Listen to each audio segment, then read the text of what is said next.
오늘도 말씀 주십사고 기도하겠습니다.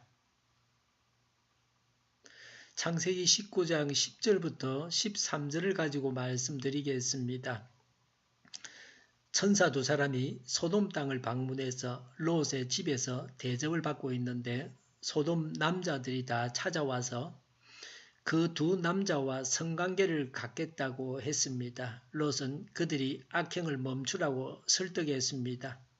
소돔 남자들은 롯을 공격했습니다. 10절에 안에 있는 두 사람이 손을 내밀어 롯을 안으로 끌어들인 다음에 라고 했습니다. 천사들은 소돔 남자들로부터 롯을 보호했습니다. 악으로부터 보호해야 합니다. 죄로부터 나쁜 환경으로부터 보호해야 합니다. 롯의 안전을 위한 조치였습니다. 10절에 문을 닫아 걸고 그랬습니다.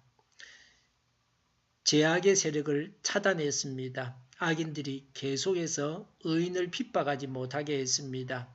예수님은 악인들에 의해서 죽임을 당하게 내버려 두셨습니다. 그렇게 해서 인간들의 죄를 다 용서하시고 구원받게 하셨습니다. 그러나 의인 롯은 악인들로부터 보호해서 살아남게 하셨습니다. 지금도 악인들로부터 의인들이 고통을 당하지 않게 해야 합니다. 복음을 위해서 일하는 자들이 핍박을 받고 고통을 당하고 있습니다. 또 정의를 위해서 일하는 자들이 불의한 자들로부터 핍박을 받고 있습니다. 11절에 그 집 대문 앞에 모여든 남자들을 젊은이 노인 할 것 없이 모두 쳐서 그들의 눈을 어둡게 하여 대문을 찾지 못하게 하였다고 했습니다. 하나님께서 그들에게 내리신 재앙입니다. 하나님은 사람의 눈을 어둡게 하실 수 있습니다. 그래서 앞을 보지 못하고 롯의 대문을 찾지 못하고 더 이상 롯을 공격할 수 없었습니다. 천사들이 신비한 능력을 발휘해서 롯을 보호하고 소돔 사람들이 롯의 대문을 찾지 못하게 눈을 어둡게 했습니다. 천사들에 의해서 롯까지 보호를 받았습니다. 사람이 하나님을 보호하는 것이 아닙니다. 하나님께서 사람을 보호하십니다. 이렇게 해서 롯은 소돔 사람들로부터 안전할 수 있었습니다. 12절에 그 두 사람이 롯에게 말하였다. 식구들이 여기에 더 있습니까? 사이들이나 아들들이나 딸들이나 딸린 가족들이 이 성 안에 더 있습니까? 그들을 다 성 바깥으로 데리고 나가십시오라고 했습니다. 천사들은 롯에게 성 바깥으로 나가서 온 가족을 다 구원하라고 합니다. 의인 롯이 악인인 소돔 사람들과 함께 망하지 않게 하셨습니다.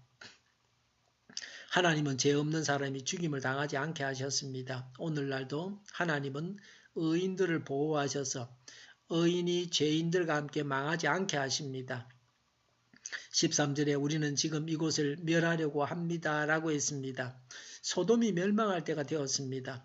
소돔 땅의 모든 남자가 다 낯선 두 남자에게 동성 성관계를 갖자고 한 것이 그들의 마지막 악행이 되었습니다. 죄가 무르익어서 하나님께서 멸망하실 때가 된 것입니다. 하나님은 아브라함에게 의인 10명만 소돔에 있다면 소돔성을 멸망시키지 않게 하겠다고 하셨습니다. 그러나 소돔에는 10명의 의인이 없었습니다. 오직 의인은 롯뿐이었습니다. 롯 혼자서는 소돔 남자들의 악행을 저지할 수 없었습니다. 소돔을 성결한 사람들로 만드는 것은 불가능했습니다.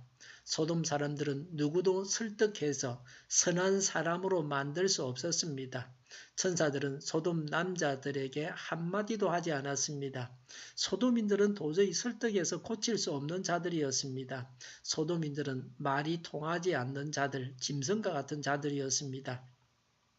그래서 매질을 할 수밖에 없었습니다. 이렇게 해서 소돔이 망하게 됩니다.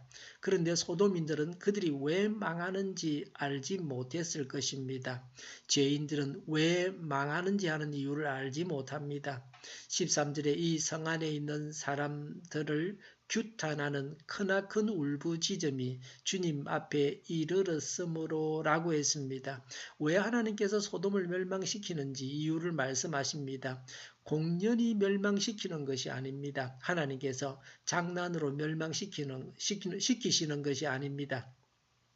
멸망시키려고 하는 것은 울부짖음 때문입니다. 울부짖음은 죄를 범했다는 의미입니다. 죄로 인해서 울부짖었습니다. 또 죄로 인해서 죽임을 당했습니다. 죄는 망하게 합니다. 지금도 마찬가지입니다. 죄는 망하게 합니다. 13절에 주님께서 소돔을 멸하시려고 우리를 보내셨습니다. 라고 했습니다. 이 두 천사의 임무는 멸망시키는 것입니다. 후대에는 이스라엘이 다른 주변국에 의해서 멸망해서 하나님의 심판을 받습니다. 여기서는 외세의 침략에 의한 멸망은 아닙니다. 우리는 이런 죄를 심판하시는 천사를 만나지 말아야 합니다. 우리는 심판하시는 하나님을 배워서는 안 됩니다. 죄는 망하게 합니다. 죄를 버리고 천국길을 가야 합니다. 기도하겠습니다. 죄를 버리고 천국길을 가게 하옵소서. 오늘도 드려지는 모든 예배를 주관하시고 하나님 올 영광을 받으시옵소서. 교회를 향하는 발걸음을 주장하시고 악한 마귀가 역사하지 못하게 하여 주시옵소서. 우리 동일교회가 만군은집하게 하여 주시옵소서. 예수 이름을 명하노니 모든 병만은 물러가고 몸의 모든 부분들은 온전하게 될지어다. 신유의 기적을 베푸셔서 지금도 저희의 질병을 고쳐 주시옵소서. 저희와 교회와 나라의 민족을 불쌍히 여겨 주시옵소서. 독재 정권이 무너지고 평화 통일을 이루고 번영의 길로 나아가게 하여 주시옵소서. 전쟁 위험이 사라지게 하시며 북한의 핵 문제를 해결하여 주시옵소서. 신앙의 자유를 늘 누리며 살게 하여 주시옵소서. 하나님을 대적하는 세력들이 바로 망하게 하여 주시옵소서. 국회가 하나님이 기뻐하시는 법만을 만들게 하시며 반성경적인 모든 법과 내기들이 즉시 사라지게 하여 주시옵소서. 지진이 일어나지 않게 하시며 출산율이 올라가게 하시며 에너지 정책을 친환경적으로 세워서 집행하게 하여 주시옵소서. 늘 맑은 공기를 마실 수 있게 하여 주시옵소서. 오늘도 성령님을 따라서 차고 넘치는 삶, 복된 삶을 살게 하여 주시옵소서. 감사와 찬양을 주님께 돌려드리며 예수님의 이름으로 기도하옵나이다. 아멘.